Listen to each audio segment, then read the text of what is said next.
Welcome to சமையல் சோலை. இன்றைக்கி நம்ம சமையல் சோலையில் ஒரு சூப்பரான ரசப்பொடிங்க. இந்த ரசப்பொடி நீங்கள் வீட்டில் அரைச்சி வச்சிங்கன்னா டக்குன்னு ஒரு 10 நிமிஷத்தில் நீங்கள் ரசத்தை வந்து ரெடி பண்ணிடலாங்க. வாங்க எப்படி செய்யலான்னு பார்க்கலாம்.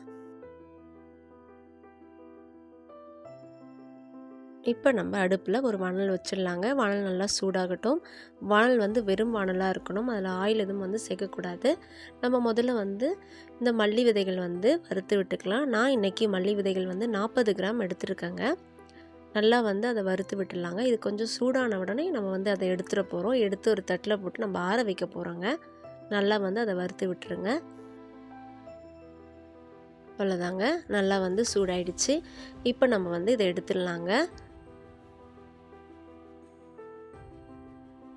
அடுத்தது 100 கிராம் துவரம்பருப்பு நான் அதில் ஆட் பண்ணுறேங்க. இந்த துவரம்பருப்பையும் நம்ம நல்லா வந்து வறுத்து விட்டுடலாங்க. இதில் பாருங்கள், இது கொஞ்சம் கலர் மாறினா போதுங்க. ரொம்ப வந்து இதை வறுக்கணுன்ற அவசியம் கிடையாது. நான் உங்களுக்கு காட்டுறேங்க. கொஞ்சம் லைட் ப்ரௌனாக வந்தாமே நான் எடுத்துடலாம். அவ்வளோதாங்க, லைட்டாக கலர் மாறிடுச்சு. இப்போ நம்ம இதையும் வந்து நம்ம வள்ளி விதைகளோடு எடுத்து போட்டுடலாம். அடுத்தது நம்ம கொஞ்சமாக வெந்தயம் வந்து ஆட் பண்ணிக்கலாங்க. வெந்தயம் வந்து லைட்டாக வறுத்து விட்டுக்கலாங்க. அதுக்கப்புறமா நான் எடுத்து வச்சுருக்க 30 கிராம் மிளகு, 30 கிராம் சீரகம் வந்து நம்ம இதில் ஆட் பண்ணலாங்க.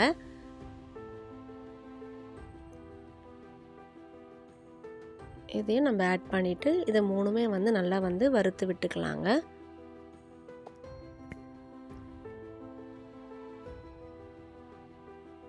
பாருங்கள், மிளகும் சீரகம் அந்த வெந்தயம் நல்லா வறுத்துட்டோம். இந்த சீரகம் பார்த்திங்கன்னா உங்களுக்கு வெடிச்சு வரும். நீங்கள் அந்த ஸ்டேஜில் எடுத்துடலாம். அடுத்தது நான் எடுத்து வச்சுருக்க கட்டி பெருங்காயம் அதில் ஆட் பண்ணுறேங்க. பெருங்காயம் கொஞ்சமாக போட்டுக்கோங்க, ரொம்ப அதிகமாக போட வேண்டாம். உங்களுக்கு கட்டி பெருங்காயம் போட விருப்பம்னா நீங்கள் தூள் பெருங்காயம் கூட போட்டுக்கலாம். இந்த ஸ்டேஜில் பெருங்காயம் வந்து வரும்பொழுது நீங்கள் வந்து ஒரு கைப்பிடி அளவு கருவேப்பிலை வந்து இதில் ஆட் பண்ணிக்கோங்க. இப்போ நம்ம இது ரெண்டுத்தையும் நல்லா வந்து வறுத்து விட்டுடலாங்க. இந்த கருவேப்பிலையை நான் கழுவி வச்சு அந்த தண்ணி வடிஞ்சதுக்கப்புறம் நான் போட்டிருக்கேங்க. அடுத்தது 20 காய்ந்த மிளகாய் நம்ம ஆட் பண்ணிக்கலாங்க.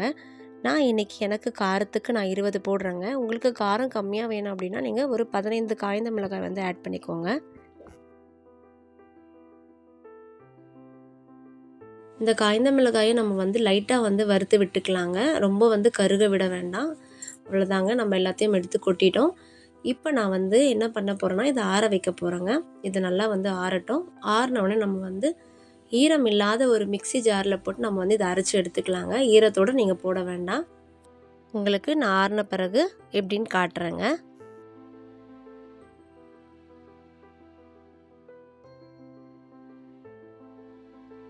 ஃபஸ்ட்டு நம்ம பெருங்காயத்தை ஆட் பண்ணிக்கலாங்க. இப்போ நம்ம வறுத்து வச்சுருக்க எல்லாமே வந்து இதில் வந்து ஆட் பண்ணிடலாம். நான் உங்களுக்கு அரைச்சிட்டு காட்டுறேங்க. அவ்வளோதாங்க, ரசப்பொடி ரெடி ஆயிடுச்சு. இந்த வீடியோ உங்களுக்கு பிடிச்சிருந்தா லைக் பண்ணுங்கள், ஷேர் பண்ணுங்கள், கமெண்ட் பண்ணுங்கள். மறக்காமல் சப்ஸ்கிரைப் பண்ணுங்கள். தமிழ் சோலை போல சமையல் சோலையும் உங்கள் இல்லம் தோறும் இருக்கும். நன்றி.